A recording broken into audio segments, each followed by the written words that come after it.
नमस्कार दोस्तों, मैं आलोक बैरागी आज आपके सामने एक नई विषय को लेकर के आया हूं और ये है कुंडली में चंद्र ग्रहण योग।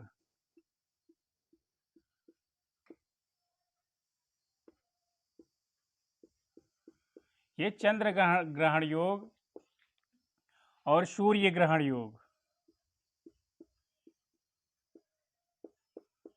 ये आज आपको मैं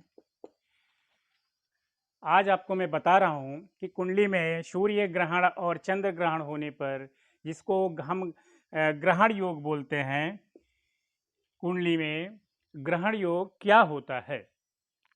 अब आप समझिए कि अगर ग्रहण योग किसी की कुंडली में है तो वो बालक या वो जातक पूरे जीवन उसके भाग्य पर, उसके बुद्धि पर, जीवन पर जहाँ भी बैठेगा ग्रह, वो ग्रह जहाँ भी ग्रहण लगाया होगा और वहाँ जहाँ से देख रहा होगा, अपनी सातवीं दृष्टि, अपनी पांचवी दृष्टि, तीसरी दृष्टि, या जहाँ से भी देखेगा, आपको पांचवी और नौवीं दृष्टि से ही देखते हैं राहु, तो जहाँ से भी देखेंगे वो आपको 100% कि उस क्षेत्र को, उस भाव को प्रभावित करेंगे। तो जैसा कि हमारे पास दो कुंडलियां इस समय हम आपको दिखाने के लिए हमारे पास हैं। जैसा एक नाम है ठाकुर प्रसाद है, इनकी कुंडली है, जिनकी कुंडली में आप देखेंगे तो यहाँ पे चंद्र और राहु, यहाँ ग्रहण दोष, इनकी कुंडली में ग्रहण दोष लगा हुआ है। चंद्रमा को राहु ने ग्रस लिया है। और ये कुंडली और है दीनानाथ जी की, और जहाँ पे आप देखेंगे कि यहाँ पे भी आपको ग्रहण योग दिखाई पड़ेगा। और कहाँ ग्रहण योग है? ये केतु ने सूर्य को ग्रहण कर लिया है। केतु और राहु ये सूर्य और चंद्रमा के बहुत जानी दुश्मन हैं। इसकी वजह से यहाँ पे इनकी कुंडली में ग्रहण योग है, इनकी भी कुंडली में ग्रहण योग है। अब ये ग्रहण योग होता क्या है? ग्रहण योग, जो ग्रहण योग होता क्या है? ये जिस भी भाव में 12 भाव हैं, काल पुरुष की कुंडली के अनुसार जो भी भाव होते हैं, वो हर एक भाव खाने के, हर एक घर के भाव अलग अलग हैं। जिस भाव में बैठा है सूर्य के साथ केतु ग्रहण योग लगा करके, वहां का पूरा भाव जो है प्रभावित होगा। यहां से इस भाव को तो प्रभावित करेंगे ही, जहां इनकी सप्तम दृष्टि जाएगी वहां भी प्रभावित करेंगे, और जहां पर इनकी पांचवी दृष्टि जाएगी, यहां से पांचवी दृष्टि जाएगी, इस भाव को भी प्रभावित करेंगे। और यहां से जहां इनकी नौवीं दृष्टि जाएगी, इस भाव को भी ये प्रभावित करेंगे। मतलब यहाँ तो ग्रहण योग है ही है, यहाँ से जिन जिन भावों में ये देखेंगे उन भावों को ये प्रभावित करते हैं। यहाँ पे इनकी कुंडली में, ठाकुर प्रसाद जी की कुंडली में अगर हम देखते हैं तो यहाँ से जो राहु है वो यहाँ ग्रहण योग बना के तो बैठा ही है, और यह जातक को सातवीं दृष्टि से ये शनि यहाँ देख रहा है। और उसके बाद पहली दृष्टि तो पांचवी, दूसरी सातवीं, पांचवी दृष्टि से भी देख रहा है। तो पांचवी दृष्टि से कहाँ देख रहा है? यहाँ पे देख रहा है। ये पत्नी का घर, व्यापार का घर, बच्चों का घर, बहुत सारी चीज़ें यहाँ प्रभावित करेगा। और अगर पार्टनर है तो उसको प्रभावित करेगा। और यहाँ से सातवीं के बाद नौवीं दृष्टि देखता है तो यहाँ पे प्रभावित करेगा। किसको प्रभावित करेगा? इस घर को प्रभावित करेगा। तो कहने का अर्थ यह है कि जहाँ पे ग्रह बैठेगा वहाँ से पांचवी और सातवीं और नौवीं, इन सभी दृष्टियों पर जहाँ डालेगा वो प्रभाव डालेगा। अब जैसे इनकी कुंडली में अगर हम देखते हैं तो सूर्य और केतु ग्रहण योग लगा के कहाँ बैठे हैं? ये पिता का घर है, ये व्यापार का घर है, ये कर्म का घर है, और ये इस भाव में प्रतिष्ठा से को भी देखा जाता है कि आपकी प्रतिष्ठा समाज में, इस चीज़ को भी देखा जाता है। और अगर यहाँ पर ये कम लगा के बैठे हैं तो निश्चय ही आपकी प्रतिष्ठा पर दांव लगा होगा। ये ग्रहण लगा के बैठे होंगे, कहीं न कहीं एक अदना सा भी व्यक्ति आपकी प्रतिष्ठा पे आपकी प्रतिष्ठा को चूना लगा के चला जाएगा। और प्रतिष्ठा ही नहीं, यहाँ पिता को प्रभावित करेगा, पिता को इस प्रॉब्लम रह सकती है, बीमारी रह सकती है, अस्वस्थ रह सकते हैं। ये अगर और किसी ग्रह की इन पर दृष्टि है, जैसे इन जातक के कुंडली में यहाँ पे चौथी दृष्टि से मंगल भी देख रहा है, एक दो तीन चार चौथी दृष्टि से मंगल भी देख रहा है। तो यहाँ एक क्रूर ग्रह है मंगल, और मंगल यहाँ देखेगा तो ये और भी बुरा प्रभाव डालेगा, इनकी पिता के स्वास्थ्य को बहुत अत्यधिक खराब करेगा, और इतना खराब कर सकता है कि इनको मृत्यु की शैया पे ले जा सकता है। तो और अगर दशा आई और उसी समय दशा रही तो दशा में फिर उनकी मृत्यु भी हो सकती है। तो इस स्थिति में ग्रहण योग बहुत ही खतरनाक होता है। क्रूर ग्रह की उस पर दृष्टि हो, यह भी खतरनाक होता है। तो हम यहाँ ये देखते हैं कि यहाँ पे प्रभावित तो कर ही रहे हैं, इनकी आपकी प्रतिष्ठा नहीं रहेगी, आपके पिता ही तो आपके भाग्य हैं, पिता नहीं रहेंगे तो आपका पूरा जीवन, माता पिता नहीं है अगर जीवन में, या अस्वस्थ हैं, तो आपका जीवन कैसा रहेगा? खुशहाल रहेगा? नहीं रहेगा। आप निश्चय ही आप उसमें दुखी रहेंगे और पीड़ा में रहेंगे। तो यहाँ पे यह दिखाता है, और कर्म आपका प्रभावित होगा, आप कर्म नहीं कर पाएंगे, कर्म में त्रुटियां होंगी, मन नहीं लगेगा कर्म करने में, और जो कर्म होंगे भी वो बुरे प्रभाव, चूंकि बुरे ग्रह के प्रभाव में सूर्य को ग्रसित हो गया है, तो वहाँ बुरे कर्म आपके द्वारा हो जाएंगे, जिससे आपके परिणाम बुरे मिलेंगे। और यही नहीं, ये यहाँ पे बैठ करके पिता के साथ प्रतिष्ठा को देख रहे हैं, कर्म को देख रहे हैं, और यहाँ से बैठ करके पांच मतलब अपनी पांचवी दृष्टि से 1 2 3 4 5, चूंकि केतु जो है वक्री है, वक्री होगा तो उल्टी चाल चलेगा, तो पांचवी दृष्टि से यहाँ देख रहा है, और वक्री ग्रह और भी खतरनाक होते हैं। तो ये पांचवें भाव का है, इस भाव में आपका रोग शोक ये सारी चीज़ें आती हैं, आपको उदर संबंधित प्रॉब्लम रहती है, और बहुत सारी चीज़ें यहाँ से आपको क्रिएट कर सकते हैं।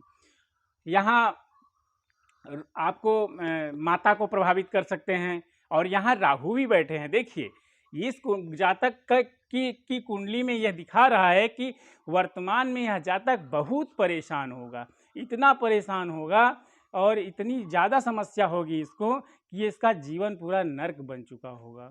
इसकी माता को भी माता के स्थान पे राहु है, तो माता को समस्या, और इस जातक को भी माता से समस्या बनी रह सकती है, क्योंकि जो दिखाई पड़ रहा है उसके अनुसार इनकी प्रॉपर्टी समस्या हो सकती है, प्रॉपर्टी कहीं भी फंसी हो सकती है, या निकल नहीं, मुकदमा चल रहा होगा।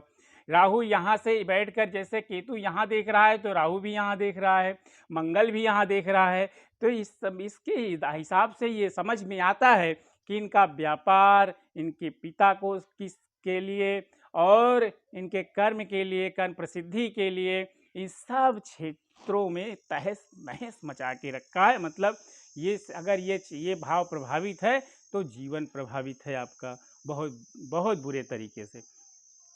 और इन जातक की कुंडली में भी ग्रहण दोष है, तो इनकी यहाँ पे सूर्य ग्रहण दोष है और यहाँ पे चंद्र ग्रहण दोष है। और चंद्र ग्रहण दोष में क्या इनकी जातक की कुंडली के अनुसार क्या समस्या आप इनको समझ में रहेगी।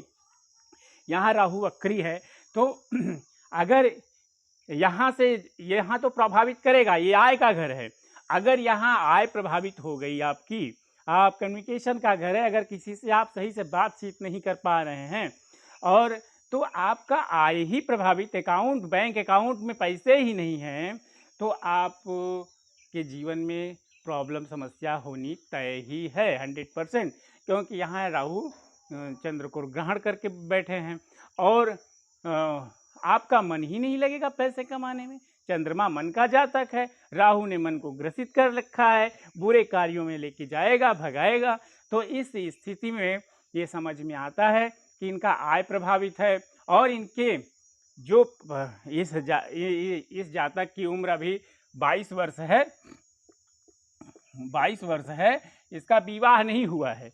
लेकिन आप ये समझ में आता है कि अगर ये विवाह भी होगा तो इनको समस्या बहुत ज़्यादा हो सकती है। इनको राहु समस्या दे सकते हैं और राहु समस्या देंगे। उसके साथ ही साथ ग्रहण दोष का भी यहाँ पे असर जाएगा। और ये 7वीं दृष्टि से शनि और केतु के जहाँ पे बैठे हैं बुद्धि के घर में, बुद्धि के घर में बैठे हैं और यहाँ से बच्चों को देखा जाता है, प्रेम को देखा जाता है। तो ये समझ में आता है कि यहाँ प्रेम पर ग्रहण लगा के बैठे होंगे और प्रेम के साथ ही साथ इनकी बुद्धि पे ग्रहण लगा के बैठे होंगे। केतु बैठा है, शनि बैठे हैं, तो यहाँ पे ये समझ में आता है कि ये जातक अपने मन में बुझा बुझा सा महसूस करता होगा और